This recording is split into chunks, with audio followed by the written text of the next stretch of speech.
Hi, my name is Hannah Ryder, and I am from Oak Bay High. In my grade 11 English class, we have been learning about William Shakespeare and his play Macbeth. Today I'm going to give you some information about Shakespeare's life and times, as well as the significance of a passage from his dramatic story of Macbeth and how ambition is the driving force and the main theme. It is unknown what day William Shakespeare was born, but he was baptized on April 26, 1564, in Stratford, England. When he was 18, he married 26-year-old Anne Hathaway, and together they had 3 children, Susanna and twins Hamnet and Judith. In 1585, Shakespeare left his family and his home to move to London, where he began his life and career in the theatre.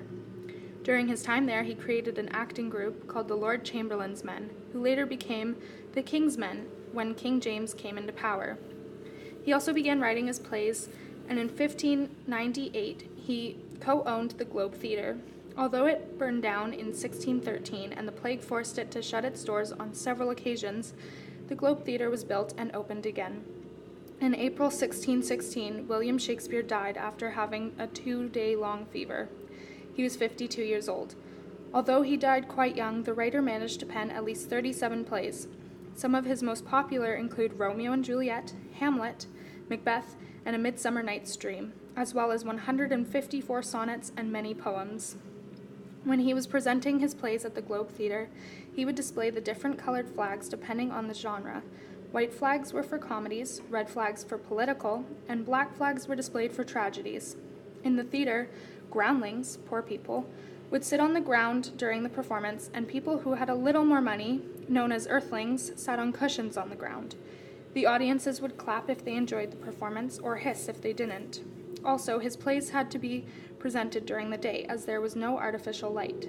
Many people find Shakespeare hard to understand in today's culture for many reasons. First of all, many of the words he used have changed meaning today, as well as the fact that today's English has lost his writing styles of iambic pentameter and prose. His vocabulary was much more advanced than today's. He used words such as duns and thine, while today's English has adapted into words like bruh, twerk, and bay.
Furthers Macbeth's ambition as he associates his manhood with his ambitious killing sprees.